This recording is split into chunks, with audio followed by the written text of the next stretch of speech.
To receive instant notification each time I upload, please hit the subscribe button and the bell notification. Lockhart Perspective.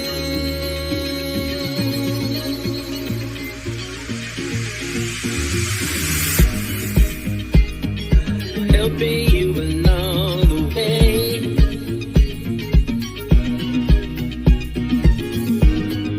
Helping you to make it through another day. Yeah, yeah. Everything you need to know that you never knew, that you need to know. Lockhart Perspective.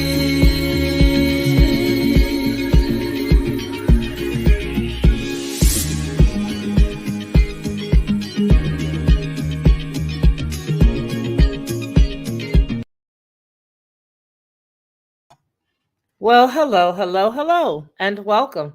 We're having a good show today. We really are. Today, we are looking at sleep deprivation. And we've got a couple of really good points that we're going to make. Um, and I don't think that a lot of us really get it when it comes to sleep deprivation. I think a lot of us try to just work to the max. There's a lot of people who are like that. Today we are simulcasting. We are actually on Headlines with a Voice as well as the Lockhart Perspective so that everybody as a family can all collectively hang out. Mike, how are you today? It is very good to see you. Very, very good to see you. Kelly, it's good to see you. And here we go. I'm going to give you guys some information here. Let me go ahead and pull it up for you.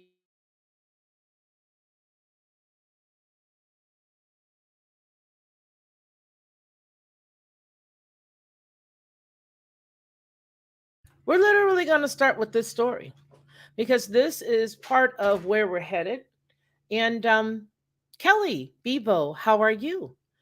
So let's just take a look at it. This right here is a story that actually has been published. There are a few other stories that are listed this evening that we're also going to look at. And I just want to let you guys know that it is so very vital that we get the proper amount of rest. William Smith, good East Coast USA afternoon, folks. And Melinda, hello to you as well. And for all of you, please make sure that you don't forget to hit the like button and share if you have the ability to do that. That helps us out a great deal here. Pam, how are you? It helps us get the word out. It helps us share the information. It also lets the YouTube algorithm know that you are in support of what's going on here on both Headlines with a Voice and the Lockhart Perspective. So here we go. Fruit fly study reveals gut's role in causing death by sleep deprivation. Again, there are several other stories that we're going to look at. So here it is. The first signs of insufficient sleep are universally familiar. There's tiredness and fatigue, difficulty concentrating, perhaps irritability, or even triggered giggles. You've seen people like that. My grandchildren get like that, get real giddy right before they're able to before they go to sleep when they have had a little bit of sleep. So far fewer people have experienced the effects of prolonged sleep deprivation, including disorientation, paranoia, and hallucinations. Total prolonged sleep deprivation, however, can be fatal. While it has been reported in humans only anecdotally, a widely cited study in rats conducted by Chicago based researchers in 1989 showed that a total lack of sleep inevitably leads to death. Yet, despite decades of study, a central question has remained unsolved. Why do animals die when they don't sleep? Now, Harvard Medical School, or HMS, neuroscientists have identified an unexpected causal link between sleep deprivation and premature death. In a study on sleep deprived fruit flies, you heard me, sleep deprived fruit flies, that was published on Cell on June 4th, the researchers found that death is always preceded by an accumulation of molecules known as reactive oxidative species, or ROS for short, in the gut. When fruit flies were given antioxidant compounds that neutralize and clear the ROS in the gut, sleep deprived flies remained active and they had normal lifespans in the gut when the sleep is insufficient. That's what they accumulated in the gut. Okay, they accumulated in the gut, and then that is where we find the sleep deficiency. The findings suggest the possibility that animals can indeed survive without sleep under certain circumstances.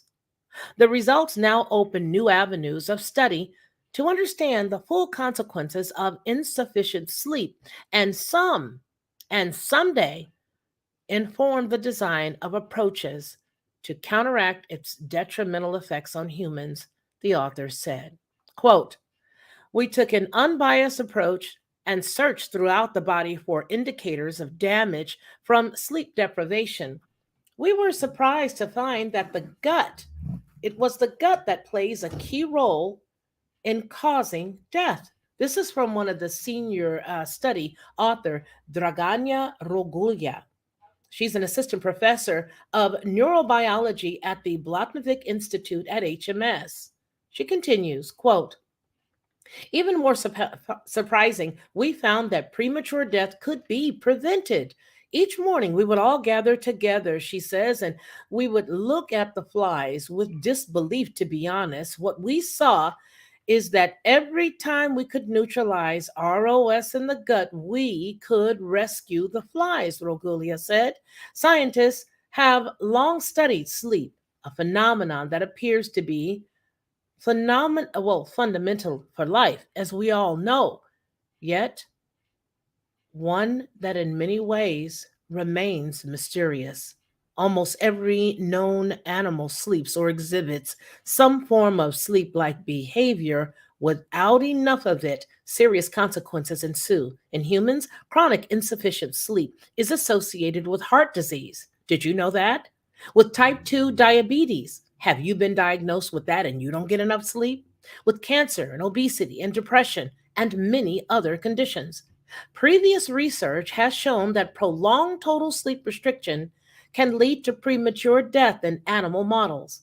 Efforts to answer how sleep deprivation culminates in death have primarily focused on the brain, where sleep originates, but none have yielded conclusive results.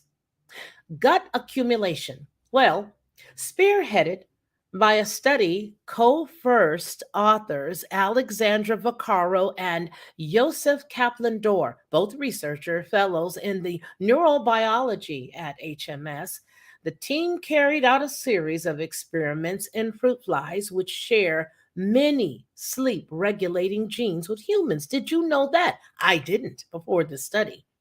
Now it says to search for signs of damage caused by sleep deprivation throughout the body. To monitor sleep, the researchers used infrared beams to constantly track the movement of the flies that were housed in individual tubes. They found that flies can sleep through physical shaking.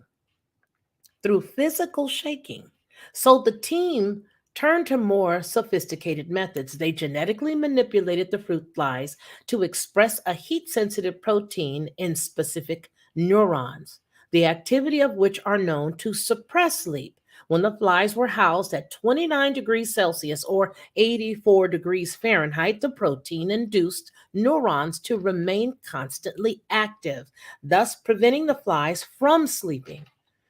After 10 days of temperature induced sleep deprivation, mortality spiked among the fruit flies and all died by around day 20. Control flies that had normal sleep lived up to approximately 40 days in the same environmental conditions. Because mortality increased around day 10, the researchers looked for markers of cell damage on that and preceding days. Most tissues, including the brain, were indistinguishable between sleep deprived and non deprived flies, with one notable exception.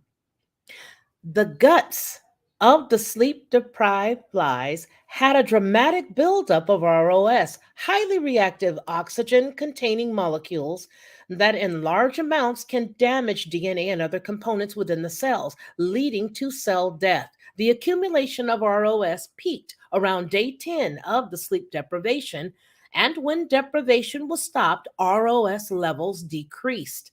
Additional experiments confirm that ROS build up in the gut of only those animals that experienced sustained sleep loss, and that the gut is indeed the main source of this apparently lethal ROS. Quote, we found that sleep deprived flies were dying at the same pace every time. And when we looked at the markers of cell damage and death, the one tissue that really stood out was the gut, Vaccaro said.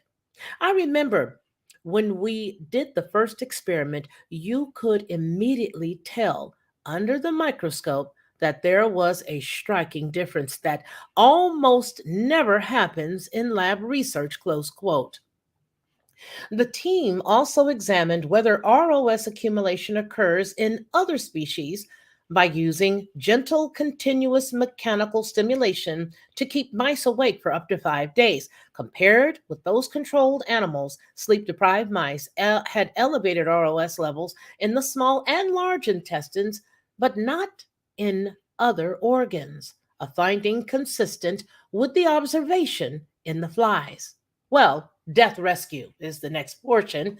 And it says to find out if ROS in the gut play a casual role in sleep deprivation induced death, the researchers set out to determine whether preventing ROS accumulation could prolong survival. They tested dozens of compounds with antioxidant properties known to neutralize ROS and identified 11 that, when given as a food supplement, allowed sleep deprived flies to have normal or near normal lifespan.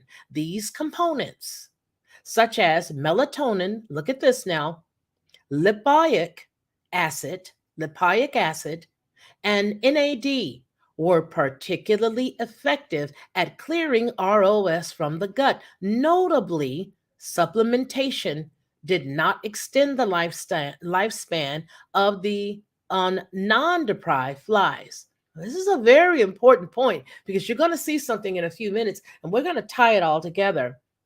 The story concludes with the role of ROS removal in preventing death was further confirmed by experiments in which flies were genetically manipulated to overproduce antioxidant enzymes in their guts. These flies had normal to near normal lifespans when sleep deprived, which was not the case for the control flies that overproduced the antioxidant enzymes in their nervous system. It's very, very important. Let me show you another story. So here we are, another sleep deprived deficiency. Before I get into this, let me see. Let's see. Zeb Johnson, hello. Melinda. Okay, so we're supposed. So now we're supposed to be fruit flies. I'll know. I don't know about that. No, but what they're saying is that they have found studies that show that their sleep pattern and the way that they sleep is very similar. But here's what I want to tell you guys. Let's go on ahead and look at this next video because there's an actual video that we already have that's queued up, and I want you guys to see it because it's very important. I want to look at sleep deprivation. Now, let me pause for a second here and remove this. Let me cancel this.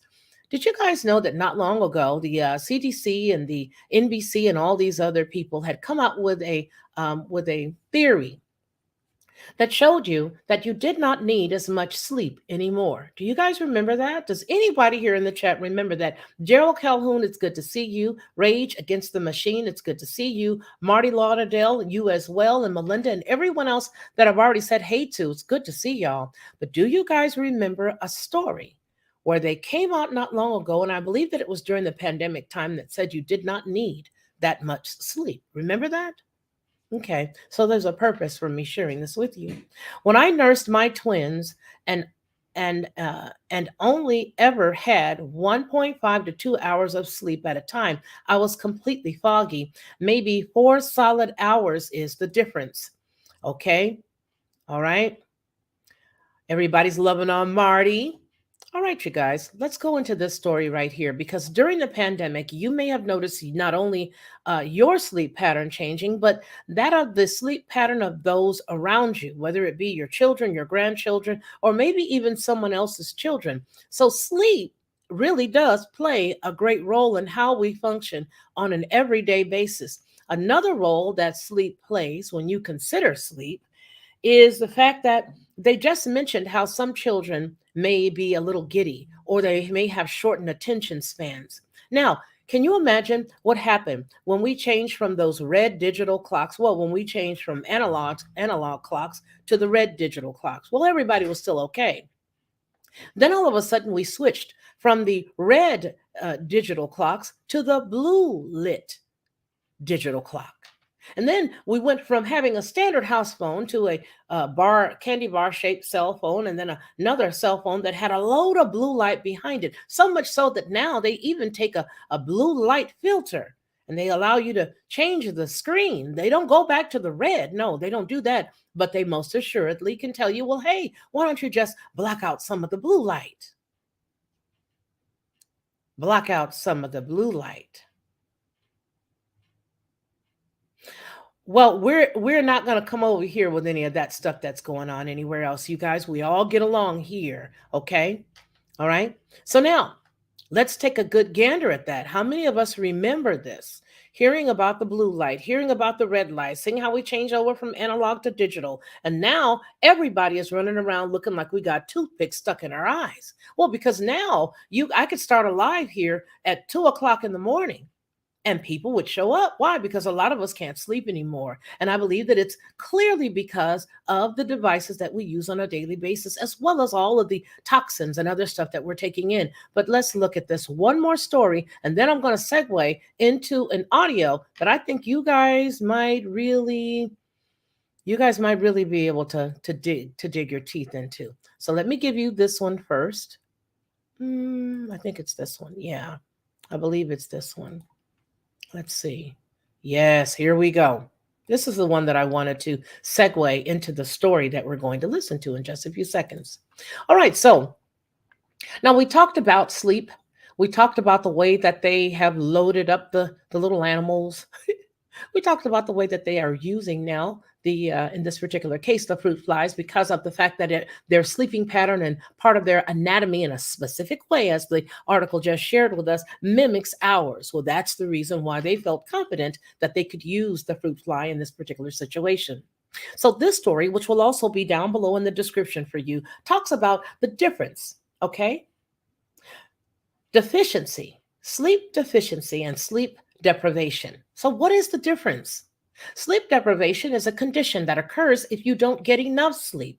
Sleep deficiency, well, that's a broader concept. It occurs if you have one or more of the following. So, here are a list of symptoms. Let's see if you can locate yourself here as I did while reading this. It says, one, you don't get enough sleep. That's sleep deprivation. Two, you sleep at the wrong time of day.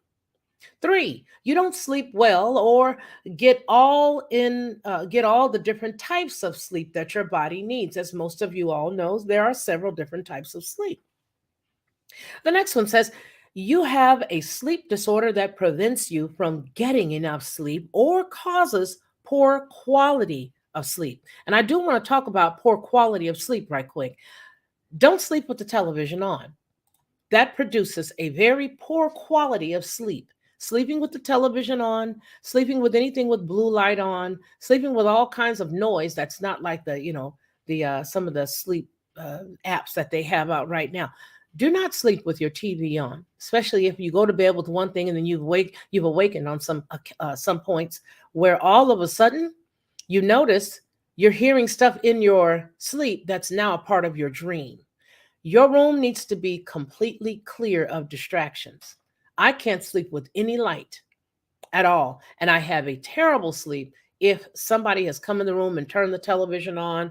My husband drives trucks, so oftentimes there'll be times where I'll wake up and he'll be in there and he just came in, Maybe he's already taken a shower and he's sitting there in his easy chair and he's watching TV. And I'm twirling around trying to see who's in there and it's him. And I'm like, yikes, turn that thing off.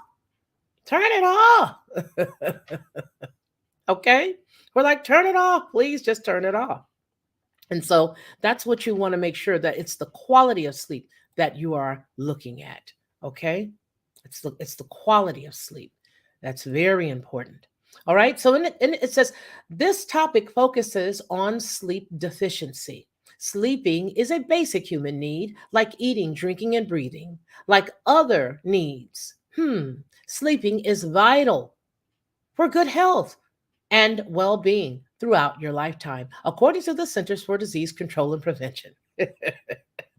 About 1 in 3 adults in the United States reported not getting enough rest or sleep every day. Nearly 40% of the adults report falling asleep during the day without meaning to at least once a month. Also, an estimated 50 to 70 million Americans have chronic or ongoing sleep disorders. Sleep deficiency can lead to physical and mental health problems, injuries, loss of productivity, and even a greater likelihood of death.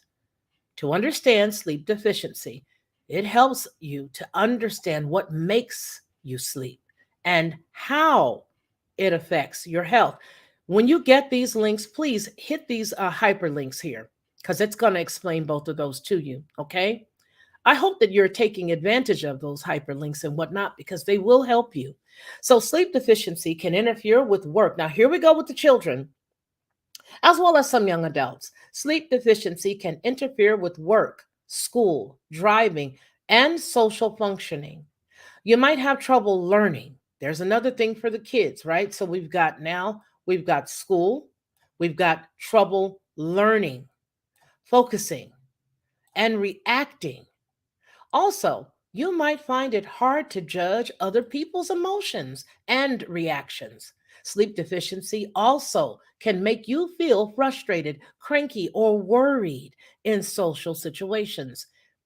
The symptoms of sleep deficiency may differ between children and adults. Children, here we go, who are sleep deficient might be overly active.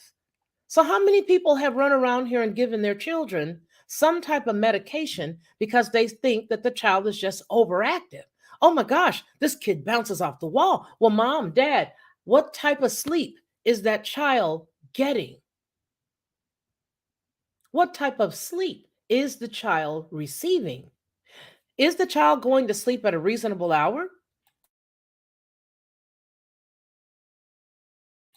Excuse me, you guys, I had to cough. Is the child going to sleep at a reasonable hour? Remember what we talked about the other day, which came from Dick Gregory, where I mentioned 90 minutes after the sun goes down. Dick Gregory said, as well as some others, stated that it is very important that your head be on a pillow with no distractions. Why? Because the body begins to do specific things on a hormonal level as well as a level that helps you reset.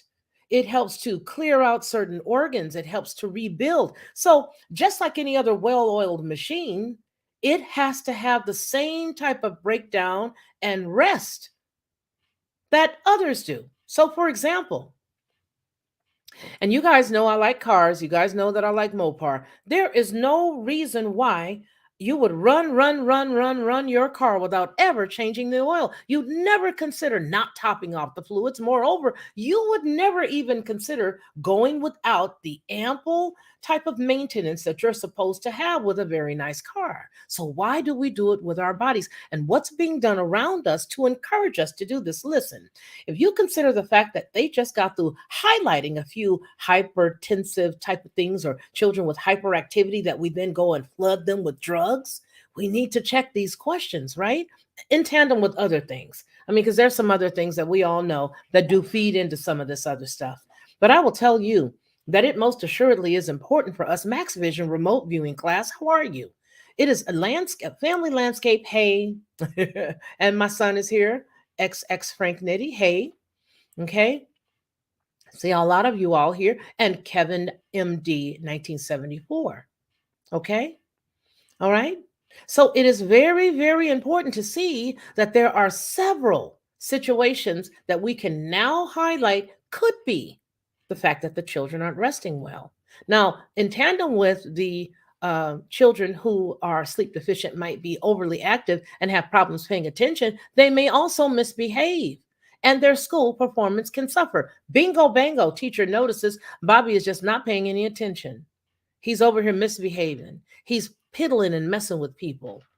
His school performance isn't where it's supposed to be. And last week, two times, he went to sleep with his head on the desk. Can you believe, Bobby? Can you believe the nerve of this parent to send this child to school like this? And then all of a sudden, now they've got the child taking all different types of tests. And of course, he's going to be consistent because he doesn't normally get rest. Okay. One time would be one thing, but it's consistent. So that's the reason why Bobby acts this way consistently. Sleep deficiency is linked to many chronic health problems, again, including heart disease, kidney disease, high blood pressure, diabetes, stroke, obesity, and depression. Sleep deficiency is also linked to a higher chance of injury in adults, teens, and children. For example, sleepiness while driving, not related to alcohol, is responsible for serious car crashes and injuries as well as death. In older adults, sleep deficiency, get this, may be linked to a higher chance of falls and broken bones. Sleep deficiency has also played a role in human mistakes linked to tragic accidents such as a nuclear reactor meltdowns, grounding of large ships and airplanes, as well as crashes. A common myth is that people can learn how to get by on a little bit of sleep with no negative effects. However, research shows that getting enough quality sleep at the right times is vital for mental health, physical health, quality of life, and safety. So, why are we bringing this up today? Because I'd like to redirect our focus. I want to shake us and at the same time encourage us to do better. Why? Because I need you. Hopefully, you need me. We need one another. So we need to focus on getting some pure rest. Something so small, Felicia. You think this is such a big enough topic to talk about? I most assuredly do, especially when we consider the aforementioned health challenges that come from not having enough sleep. Now, on to the particular video that I wanted to share with you as it relates to children. Here we go. We're going to clear this part of the screen out. Hey to y'all. Hey. And then we're going to go right over here and look at this. Now, here are some studies that show that the babies suffered during the pandemic. So here we go. Like 4 to 5 hours of sleep. For students across the country, I definitely don't think I'm getting enough sleep. this pandemic has turned sleep cycles upside down. Our sleep schedules are just so messed up. A lot of people assume that because of the pandemic, kids are sleeping more. Have you seen that among students? Actually, I've seen the opposite. They have a harder time sticking to a sleep routine and they're sleeping less now. Our survey found nearly half of students say they're getting less sleep than before the lockdowns or virtual learning, and half of male students and even more female students saying stress keeps them up at night. My eyes are already so strained from spending so many hours in front of a screen, just not getting enough sleep. It's really hard to focus. Even during class time, like I'll be like listening but lying in my bed just so like I can like close my eyes because I'm always looking at my screen. How much sleep should students be getting every night? The recommendations are for high school students to get 9 hours of sleep every night. Sleep is an essential to our survival. It's as important as food or oxygen for us. Only 6% of students reported getting the recommended 9 or more hours of sleep at night, with most clocking less than 7 hours. How much sleep did you guys get last night? Maybe 7 hours of sleep. 7 hours? How about you? I think I got around 6 or 7. Samira Iqbal and Shreya Nand are students at La Cañada High School in California. Do you think that most students are sleeping more or less during the pandemic? There's definitely like a general downward trend. I've been getting less sleep just because I don't have a set schedule anymore, so I think my inner clock's a little bit confused, and I would say, the anxiety and stress of COVID keeps me up at night sometimes. But Samira and Shreya are quick to point out they're some of the lucky ones. Back in 2017, their high school implemented a bold change, moving the start time from 7:45 to 8:30 to allow students to get more sleep.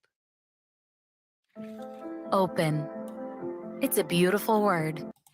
Now, even though they gave those children the exception of, coming to school a little bit later, do you think that really helped them out? I don't know. Here's another story, and I want to read this to you because children did suffer, but a lot of adults suffered. And not only did a lot of adults suffer, I believe that a lot of the stuff that we experienced during those 2 years of downtime actually stayed the same. They got worse for a lot of us. None of the stuff went back to normal. So, let's look at the dangers in blue light. Okay, no, I'm sorry, Harvard Health. I don't want to, but I may have to because sometimes they make you have to join in order for you to stop doing it, in order for it to stop bugging you. So here's a little bitty thing. It says blue light. This was a July 7th of 2020. Blue light has a dark side. What is blue light? The effect that blue light has on your sleep and more.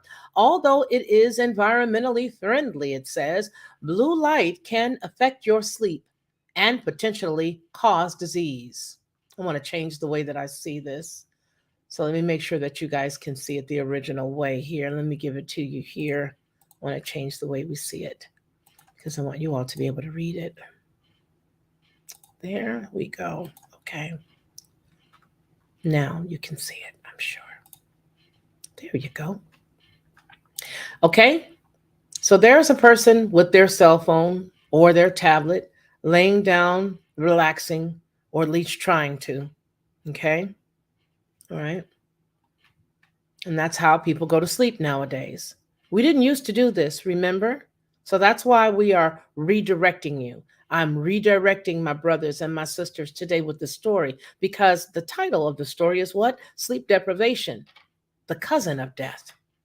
Because any of the things that they just got through mentioning to us, those things can all be very dangerous, right? Now, I just started a regimen, and the regimen has me tired at a respectful time. So I get up at a specific time. Even though I am a coach, I have a coach, and my coach has me going to sleep at a specific time. He has me making sure that I keep a calendar with specific things on that calendar. I don't add anything or take anything away from the calendar. And so now that I also have a gentleman that's helping me with working out, I have even more people to be accountable for and accountable to, I should say. And that's the purpose for me sharing with you guys, for us to get it back together so we can get ourselves in line. No, he's actually not a sleeping coach. I have one coach that is helping me with physical. And then I have a coach. As I coach people, I have a coach who helps me keep all of my businesses and stuff in order. Okay. And so that's not a sleep coach. But what he does is he makes sure that I keep a calendar and he makes sure that I keep things in order. So I'm accountable to check in with him. My point is, we have to be accountable to each other. And that's why I'm saying I want to help you and remind you to get to bed when you're supposed to. So with that said, let's go on ahead and look at this particular story. Okay. There he is trying to get to bed. It says, although it is environmentally friendly, blue light can affect your sleep and potentially cause disease. Until the advent of artificial lighting, the sun was the major source of lighting, and people spent their evenings in relative darkness. Now, in much of the world, evenings are illuminated, and we take our easy access to all those lumens pretty much for granted. The story goes on to say, but we may be paying a price for basking in all that light at night. Light throws the body's biological clock, the circadian rhythm out of whack. Sleep suffers. It's worse. Research shows that it may contribute to the causation of cancer, diabetes, heart disease, and obesity. There it is, all over again. Here's the question. What is blue light? Well, not all colors of light have the same effect. Blue wavelengths, which are beneficial during daylight hours because they boost attention, reaction time, and mood, seem to be the most disruptive at night. and the proliferation of electronics with screens, as well as energy efficient lighting, is increasing our exposure to blue wavelengths, especially after sundown. Light and sleep. Everyone has slightly different circadian rhythms, but the average length is 24 and one quarter hours. The circadian rhythm of people who stay up late is slightly longer, while the rhythms of early birds fall short of 24 hours. This comes from Dr. Charles Sisler of Harvard Medical School. He showed in a 1981 study that daylight keeps a person's internal clock aligned with the environment. Let me read that again. Daylight keeps a person's internal clock aligned with the environment. In nighttime, light exposure is bad. Well, some studies suggest a link between exposure to the light and night, such as working the night shift, to diabetes, heart disease, and obesity. That's not proof that nighttime light exposure causes these conditions, nor is it clear why it could be bad for us. So, it does have these things, which is protect yourself from chronic inflammation, protect yourself from the damage of chronic inflammation.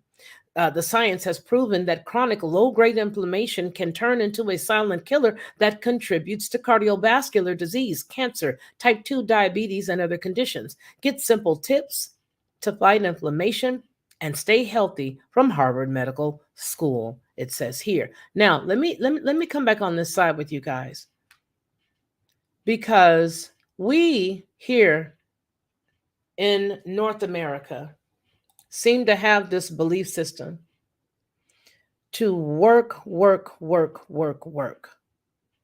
Just work, and we work hard, and we work hard, and we work hard. The other day, while we were on the Lockhart Perspective, I made a comment, and it went similar to this. What would it be like? And this is similar to what I said, but this is where I'm headed. Wouldn't it be awesome if we could be in an environment where we didn't have to do all this hustle and bustle? North America, as well as the West itself, makes us feel as if we have to constantly continue to run, run, run, run, run, run, run, run, all day and night. As a matter of fact, there are a couple of states I'm sure you guys can think of. Which states don't sleep? Well, you've got Nevada. We know that. At least the city of Las Vegas in Nevada. But almost every major state has a major city that does not sleep. And that's all we do is run, run, run, spin, spin, spin, work, work, work, work, work, work. None of us take time to go and sit in the sunlight anymore. None of us take the time to go out with our fishing rod and sit on the side of the bank there and just toss that rod out there and just relax. You see? Kelly Keeble says the hustle and bustle will eventually be done by robots. And then what of humans? If that's the case, then what happens with us?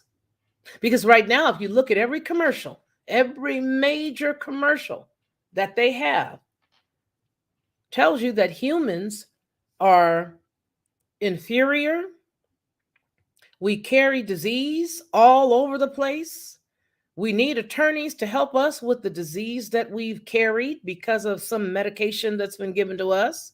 If you're looking at nighttime television, if you're looking at early morning television, if you're looking at TV that's just run by an antenna and not some major conglomerate or something, what you're seeing tells you that humans are ill, that humans carry disease, that humans really do have it bad. They got it bad. So even though, as Kelly Keeble says here, the hustle and bustle will eventually be done by robots, okay, then if we are have such physical illnesses, and all we do is carry disease, all the way down to them telling you about the little kids that need to have a meningitis shot, teenagers, get them another shot, then where are we going to be when this point here that Kelly Keeble just made a very valid point for. What happens to us? Would it behoove most of us that are listening and are chatting here together right now consider the fact that if we start to take better care of ourselves, then we'll be more alert and we will not be as apt to fall prey to some of this stuff that they're doing? I think it does. I think it does. And thank you for that comment, Kelly. It just brought up some really good points. It brought up some very stimulating conversation here. Oh, what I would give to have days to just go fishing, right? To just be able to relax. So now they're going to fast track everybody to keep up with $3,000 a month rent. Bless the people's hearts. Just hurry up, go out and make more, go out and make more. You can't sleep. You need 3 jobs now. Go, hurry. Go. Run, rush. You don't need sleep. New studies come out and show that you only need a few hours of sleep. Keep going. So do we see how it's all a party? It's all a part of the same thing. Amazing, right? Yeah, it is. So there's actually a gene, they say, that makes you need less sleep. A gene, you say, Felicia? A gene. Let's take a look at the gene that they say makes you need less sleep. I'm going to come on over here and share again. A gene that gives you an excuse for not to rest. Here you are, believe it or not. Here we go. A gene. All right. All righty, there we go. Now we can get in here and read this. Here is a gene that makes you need less sleep. Since June of 1957, the Centers for Disease Control and Prevention has been monitoring America's health habits, tabulating things like whether we smoke, drink, or sit around all day, and how many of us visit our doctors regularly or take our medications at the prescribed times. Until recently, though, one aspect of our behavior largely escaped note: the amount of time we spend sleeping. And so in 2009, the Centers for Disease Control and Prevention decided to add sleep dimension to its survey. The average sleep length has been declining throughout the country for all age groups since the 1980s. And this shorter sleep duration is very likely to making people less healthy. Now, when the CDC surveyed some 75,000 American adults about their sleeping habits, more than 35% reported that they regularly slept fewer than 7 hours a night. It wasn't just these individuals who were functioning poorer. Even some of their longer sleeping peers, those who slept more than 7 hours but still short of the recommended amount, were feeling the effects of sleep deprivation. Nearly 40% had fallen asleep unintentionally at least once the prior month, while 5%, more than 15.5 million people nationally, had fallen asleep behind the wheel at least in some time frame. When you narrowed the sample to people between 24 and 34 years old, the group reported the least sleep. The rate rose to more than 7%. I want to ask you guys a question.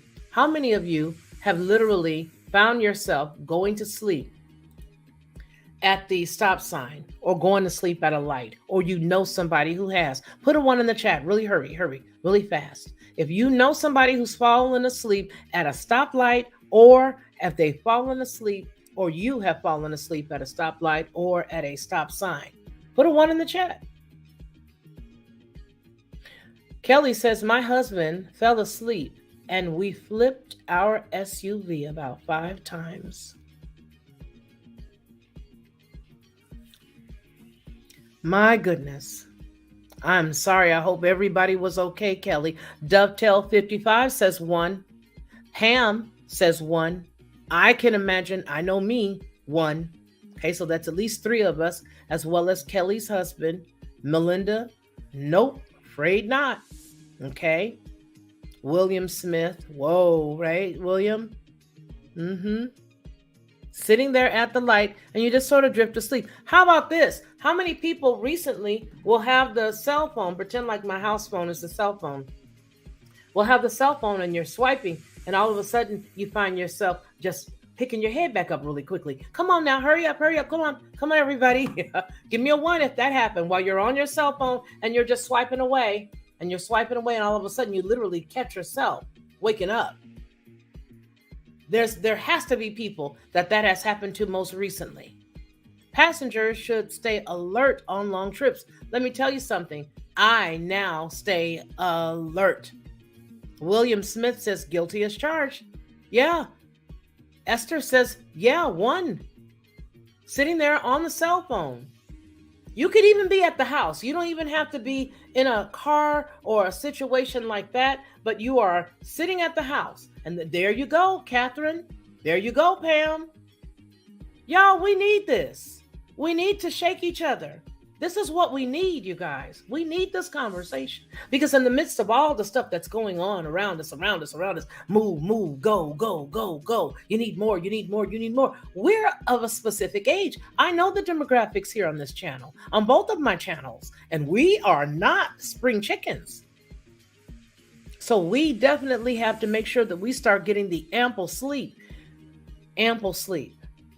I remember Mr. Gregory. I used to love listening to him, is what broadcasting says. In my bed, 1. Okay? Yeah. Sitting there and just swiping. And then I'll go, woo. There's something going on, you guys. So this is a necessary conversation. Because we're going to encourage each other to do better. Who's dropped your phone on your face in bed? Me. I've done that before. Okay? I've done it before. Yeah, I have. I've done it before. Yeah, there have been times where I've, made a mistake. Didn't want to, but I did.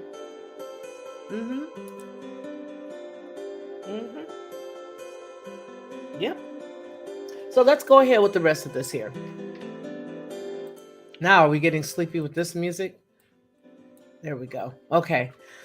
So let's just go on ahead and continue. All right. 7% sleep deprivation can cause actual physical harm, like as we stated, car crashes, or cause you to hit reply all when you don't mean to. A crash of a different sort, it says.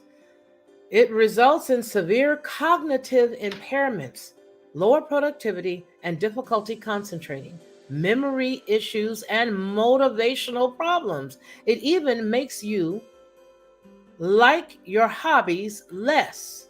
That's not to mention the known increased health risk like hypertension. It keeps talking about this. And this is a trip because it's telling us what it does, but we're not believing them. They telling us you don't go to bed even though we're doing all these things to make you stay entertained. These are the things that you can have that's going to be an issue. Heart disease, obesity, stroke, diabetes, cancer, and even neurodegenerative diseases like Alzheimer. Bingo. Look at our age group, y'all. So it's not in all the supplements because we just got to looking at supplements the other day. On the Lockhart Perspective, we talked about, I believe it was on the Lockhart Perspective, or it could have been here, where we were talking about the B12 being shrouded in another totally different type of medication or type of stuff that actually, clogs it all up, messes it all up. And we're all wondering what's it all about, Alfie? Right? Yeah. Now, as Ian Parker wrote in the magazine last year, it's not a threat that's very easily addressed through the usual approach of more or better drugs.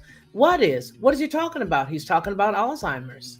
Sleep deprivation may be one of our greatest and most invisible public health threats. Yeah. Alan Pack wasn't always a sleep expert. He started his career as a pulmonologist and came to the University of Pennsylvania in the late 70s to study neurophysiology of breathing. The neurophysiology of breathing. Though the work was interesting, Pack wanted to pursue something with a more direct, tangible impact on patients' lives. He says, quote, I realized that there's not that much clinical significance to pulmonology, he told me, the author. Around the same time, the clinical community recognized a new disorder, sleep apnea, a chronic condition in which irregular breathing causes severe sleep disruption. This, it seemed, was the perfect application for Pack's expertise, a breathing issue, but one with a wide clinical implication. I appreciated just how impactful it was on people's lives and how effective the treatment could be. In the end, I gave up the pulmonary side altogether and became a sleep person, he says. In the early 80s, Pack decided to dedicate his lab to the basic question about sleep: why we sleep, what genes determine sleeping habits, if any, and what happens when sleep is disrupted. You don't want me when you have disrupted my sleep. Trust me, you do not want me when you've disrupted my sleep. I gotta repent. It's bad because you catch me at a certain point of sleep and I've no control. I'm afraid, or I'm waking up swinging, or I'm waking up, startled, or my chest hurts really bad, or something happens. Oh, like that. Oh no, that's not good. That's not good. No, don't do it. Don't kick the bear. Don't kick the cot. When Pack began studying the nature of sleep deprivation, one fact struck him. When deprived of sleep, some people respond much better than others. After 36 hours of sleep deprivation, some might do things like leave their house keys in the refrigerator or walk to work in their slippers. Others would be basically fine. Quote, we knew it was a stable trait that some person would respond the same way to being sleep deprived on two separate occasions, but we really wanted to know. But what we really wanted to know was how much of that is genetic. Was resistance something, heritable that you could pin down and then use to help better understand the mechanisms of sleep itself to aid the chronic sleep sufferers who need it most? Well, after 3 decades of work, Pack is closing in on an answer. In 2012, he and his colleagues at the University of Pennsylvania's Center for Sleep and Circadian Neurobiology published the results of an ongoing study of sleep patterns of identical and fraternal twins. For 38 hours, each twin was kept continuously awake while being carefully monitored by a team of sleep researchers. Every 2 hours, each one was given a psychomotor vigilance test, or the PVT, a task in which one must react quickly to a light or a dot that appears on a screen at random times to determine his reaction time in different conditions. If susceptibility to sleep deprivation is heritable, then the identical twins could be close together on their performance, and the non-identical twins should be further apart, Pack said. What the researchers found was that the reaction to sleep deprivation was largely heritable. 80% of the variation among people's susceptibility to the cognitive effects of sleep deprivation was explained by genetics. The genes people had clearly affected how they responded to sleep deprivation. Can you imagine that? But what precisely were those genes, and how was the difference actually playing out inside the twins' bodies? Pack had half the answers. Sleep deprivation had a genetic component, but he didn't know what the other component was. And in 2009, however, he got a hint when Fuse Laboratory at the University of California, San Francisco, which is dedicated to the molecular study of human sleep behaviors, noted a curious anomaly in her sleep data. Among the hundreds of people that Fu had studied over the years, two individuals stood out, a mother and a daughter in the same extended family who slept 6 hours a night, a level that is considered sleep impaired for the overwhelming majority of the population. Did you just see that? 6 hours is a level that is considered sleep impaired for the overwhelming majority of the population, but who function perfectly well. Fu, a geneticist, analyzed their DNA and found one particular mutation in a gene known to regulate the circadian rhythms that seemed to separate them from their sleep-deprived counterparts. She then inserted the mutation into mice genomes. The effect was clear. The animals with the mutation not only began to sleep less than their counterparts, but continued functioning well, even after 6 hours of sleep deprivation, a long time for a mouse. Those without the mutation showed the usual signs of deprivation. For Peck, Fu's work was monumental. If one mutation had such an effect on sleep duration and subsequent cognitive function, couldn't there be more that did the same? He decided to test that theory with twins whose sleep patterns he had been studying. His team proceeded to sequence the same gene that Fu had identified in the entire twin sample to see if they could find the same or a related mutation that would replicate the sleep deprivation effect. Luck was on their side. They found the perfect sample. 27-year-old male twins, only one of whom had a mutation. It wasn't the precise variant that Fu had found, but it was related to the same circadian regulating gene. You guys, we got to do better. We have to do better. We got to take better care of ourselves. These genes and all this other stuff that they did, that they talked about, and how we can protect ourselves. The one major thing that I want to encourage everybody to do is just go to sleep at a set time every night. It's going to be very difficult for us to all say, okay, well, I'm just going to go to sleep 90 minutes after. And I want to give you guys that story too. Let me pull this up so that you guys can hear it and so you can see it on your own. All right, let's see. Because I want to finish talking because we're about to close up. Let's see.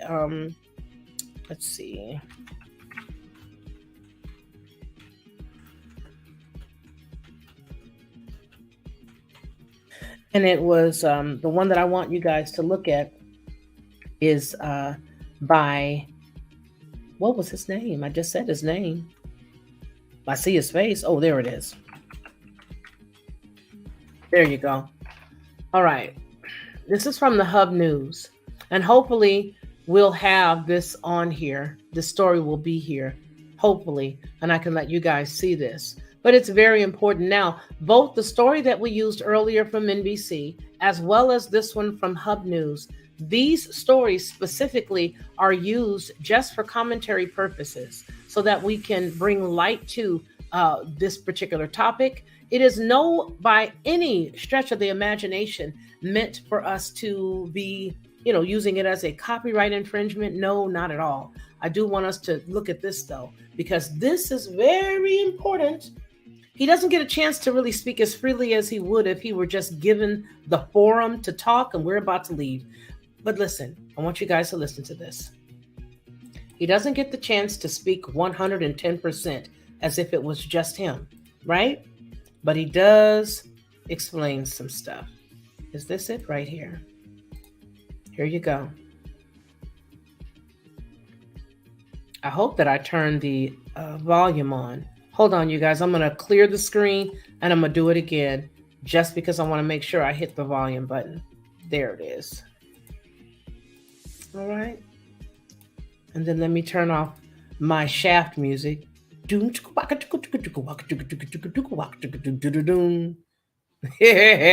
let's hear what they.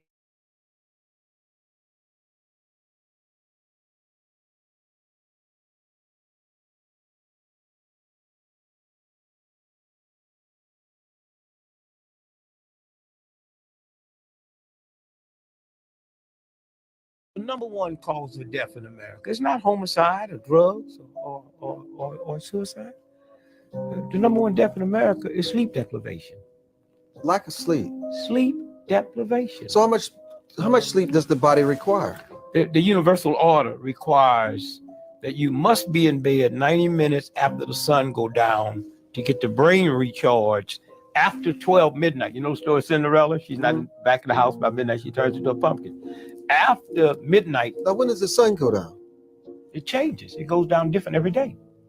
What's the average time it goes down? It varies. In the summertime, it goes down. What about the wintertime now? Well, in the wintertime, it's your shortest. In the wintertime, if the sun, let's say if the sun was down at 5:30, you got 90 minutes before you go to bed. So they should be in bed at 90 minutes. By 7 o'clock. When do bears hibernate? In the wintertime, right? So you're saying that an individual should be in bed at least by 7 or 7:30? It depends. Whenever the sun go down. And then you also got to put in daylight saving time. Let's say the sun goes down here about 6 p.m. All right, then you should be in bed by 8:30. By 8:30. Yes. Okay. How many hours of sleep do you need once you're in that need bed? About 9 hours now. 9 hours Let me every show day? you what happens. Let me show you what happens. Okay. At the first 90 minutes, your brain gets recharged. Okay. While you're in bed. While you sleep, your brain gets recharged. So when you say in 9 hours, you mean sleeping? Sleeping. Not just lying in the bed. Not just lying in the bed. Okay. Sleeping. The All brain gets recharged. And then after that, the body starts purifying and cleansing itself. If you went to the doctor and got a blood test today, okay? When I did a fast for 82 days in a hospital in New Orleans because I wanted scientific data to find out what happens to the human body during starvation. And I never understood out of all the blood they was taking out of me, the blood guy never showed up on time, and I loved it because I couldn't stand a needle. Except when I went to bed at night, okay, he was there right forward to bed, and I got up every morning at 4 o'clock, and he was there. So I asked the guy, I said, man, why do Dracula be late all the time getting blood? And here's what he told me. When you wake up in the morning, your blood sugar, when you sleep at night, your blood sugar builds up, and you use that all day long. And they wanted to know when I wake up, you know, how high was my blood sugar? And they want to know when I go to bed at night, how low. They found out on the fast, it never dips. But you listen, let me tell you something about sleep deprivation, okay? On the Oprah Winfrey Show, there was an extreme case of sleep deprivation. See, here's what happened.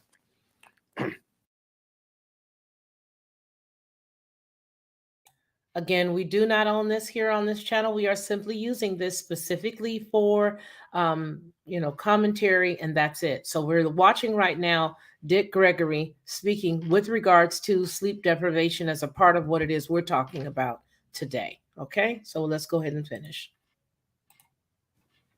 When you go to sleep at night, after you get X amount of hours of sleep, a chemical is manufactured in the brain. Oh. Okay, you hear me? Mm-hmm. That's God's gift. Not to get that is the equivalent to running out of gas. So it takes you 9 hours to get the complete. Complete. Let me raise this one. This is good. Let me just finish. Okay, yeah, please.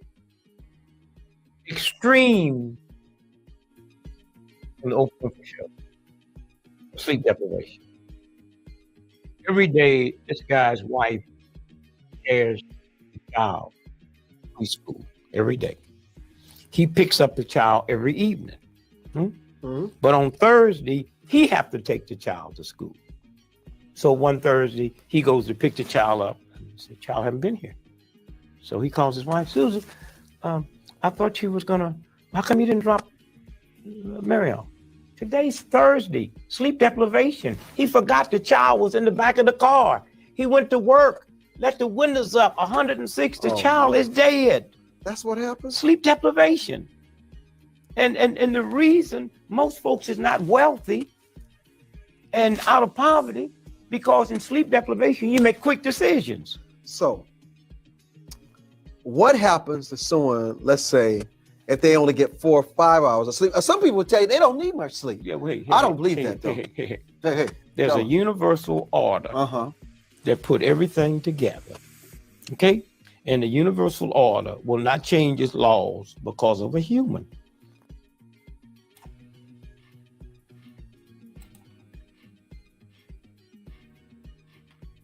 I like that last part. It just will not do it because of a human.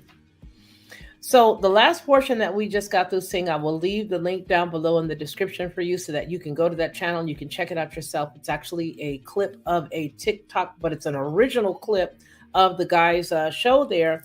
And he was interviewing none other than Dick Gregory, who, as you guys may or may not know, was very, very instrumental with awakening a lot of individuals with regards to water and with regards to food and fruits and vegetables, and us just taking better care of ourselves, drinking more tea. As you can see now, I have my water pitcher back there. That's electric, but it's a little better for me to do that than it is for me to drink as much coffee as I had been drinking. The coffee being very acidic. So there are many things that we can do. Like I shared with you guys, I'm working out now, doing strength training, and there's lots of things, getting the right sleep. I want us to do better. I really do. I want all of us to be here to continue to do the work that the Father has put us here to do.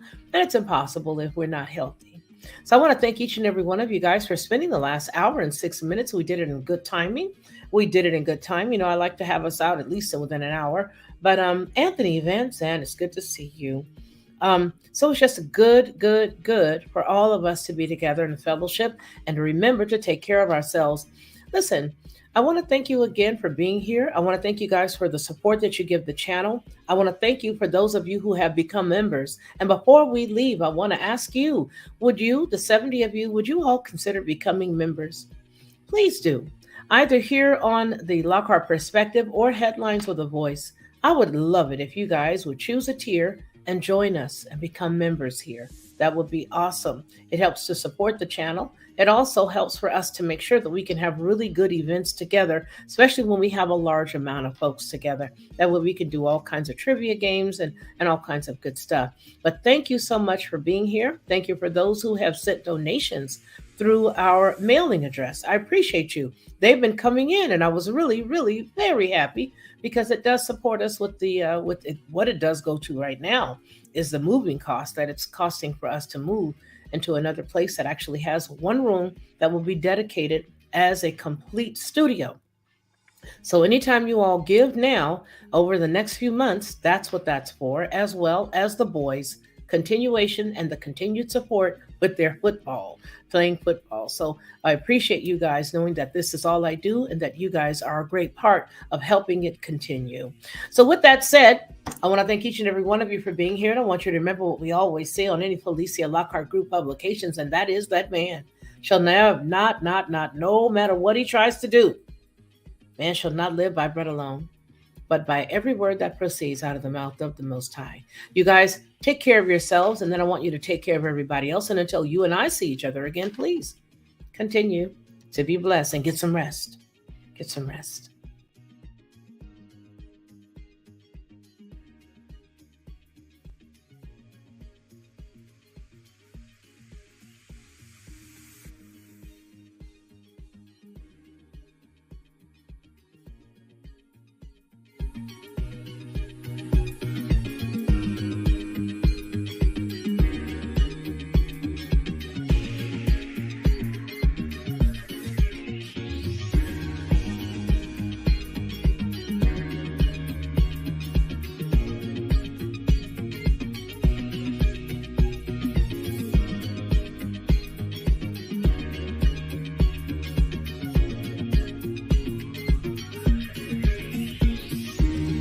To receive instant notification each time I upload, please hit the subscribe button and the bell notification.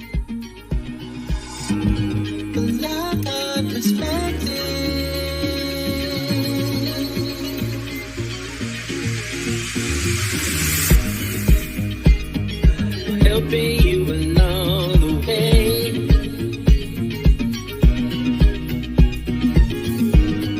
helping you to another day.